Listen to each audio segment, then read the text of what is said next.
1948 সাল আসলো। 1948 সাল মানে দ্বিতীয় বিশ্বযুদ্ধের পরে।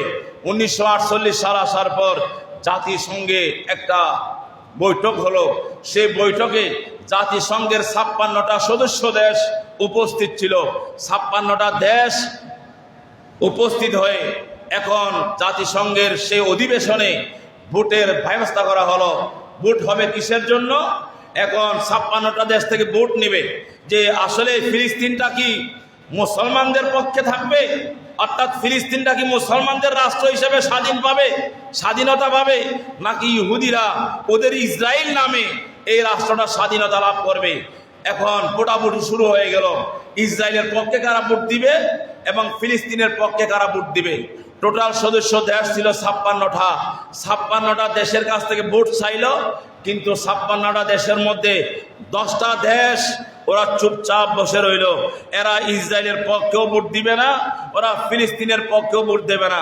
10টা দেশ ওরা চুপ হয়ে গেল। আর দেশ আছে কয়টা?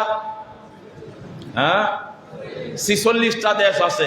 বাকি 46টা দেশের মধ্যে আপনার বরাবর 33টা দেশ ফিলিস্তিনের পক্ষে রায় দিয়েছে। সুবহানাল্লাহ।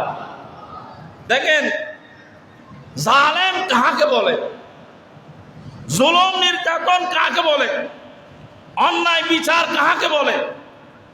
একটা অধিবেশনে 56টা সদস্য দেশ, 10টা দেশ চুপ রয়ে গেল, আছে মাত্র 46টা দেশ। 46টা দেশের মধ্যে 33টা দেশ বলছে ফিলিস্তিনের ভূখণ্ড ফিলিস্তিন রাষ্ট্র হিসেবে স্বাধীনতা লাভ করবে, মুসলমানরা এই দেশ পরিচালনা করবে। আপনার 46টা দেশ থেকে 33টা গেলে আর কয়টা থাকে? 13টা দেশ থাকে। 13টা দেশ ওরা রায় দিয়েছে ইসরায়েলের পক্ষে। তাহলে ইসরায়েল পেয়েছে 13 ভোট,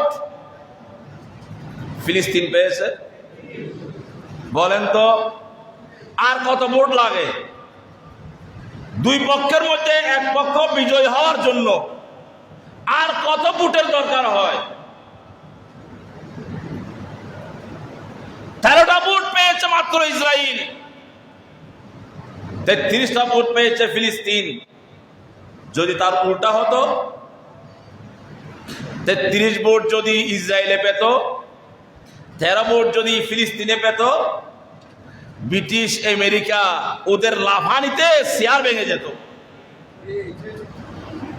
ওরা সেই পরিবেশ দেখে শয়তানে পেশাব করেছে ওদের মাথায়। ওরা মুসলমানদের বিষয়ে আসলে ইনসাফ করতে পারে না। জাতিসংঘ এখন টেনশনে পড়ে গেল, করবোটা কি? ওরা মনে করেছিল ভোট ইসরায়েলের পক্ষে বেশি যাবে, এখন ওরা করবেটা কি? ওরা তো আর মানুষের চোখে ধুলা দিতে পারবে না। এখন এরা বলছে একটা কাজ করো, এককভাবে ফিলিস্তিনও রাষ্ট্র হওয়ার দরকার নাই, এককভাবে ইসরায়েলও স্বাধীন রাষ্ট্র হওয়ার দরকার নাই। তো কি করবে? বলে দেশটা 2 ভাগ করে দাও। 2 ভাগ করে এক ভাগ ইসরায়েলি ইহুদিদেরকে দিয়ে দিবা, আর এক ভাগ ফিলিস্তিনিদেরকে দিবা। আমার এই মাহমুদকা মসজিদের মুসল্লি ভাইরা, আপনারা তো জাতিসংঘের সদস্য না, কিন্তু 2 এ 2 চায়, 6 থেকে 3 গেলে 3, এইরকম সামান্য হিসাব বোঝার যোগ্যতা আমাদের আছে না নাই? হ্যাঁ আছে। ভোট ফিলিস্তিনে বেশি পেয়েছে না ইসরায়েলে বেশি পেয়েছে?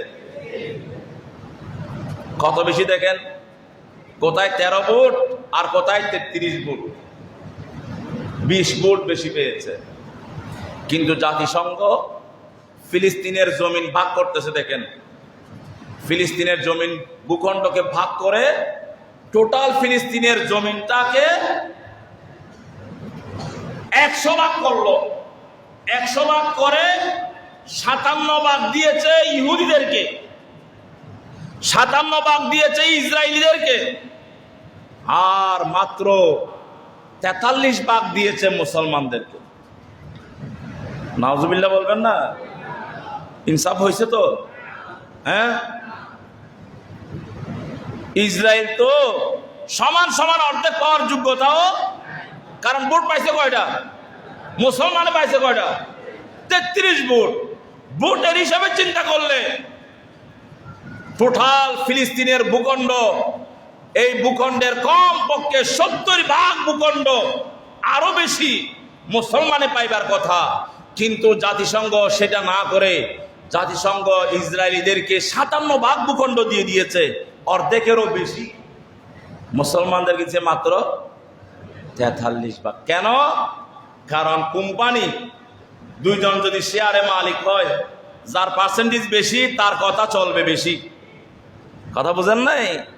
এরা ইস্ট ইন্ডিয়া কোম্পানি, ওই ব্রিটিশ কোম্পানি, ওদের কোম্পানির লজিক তাদের মাথার ভিতরে কাজ করেছে। ওরা চিন্তা করলো 57% যদি ইহুদিদের দখলে থাকে, তাহলে ইসরায়েল ফিলিস্তিন এগুলো পরিচালিত হবে ইহুদিদের নেতৃত্বে, মুসলমানরা সেখানে হেরাম দেখাতে পারবে না। এই চিন্তায় ওরা ওদেরকে 57% ভূখণ্ড দিয়ে দিল, আর মুসলমানদেরকে মাত্র 43% ভূখণ্ড দিল। মুসলমানরা সেটা মানে নাই, কিন্তু না মানলেও তো কিছুই করার নাই। যুদ্ধ চলমান আছে, অমীমাংসিত অবস্থায় বৈঠক শেষ। সেই 1948 সালের পর থেকে আজ পর্যন্ত, এখনো পর্যন্ত ইসরায়েল এবং ফিলিস্তিনের এই সমস্যার কোনো সমাধান হয়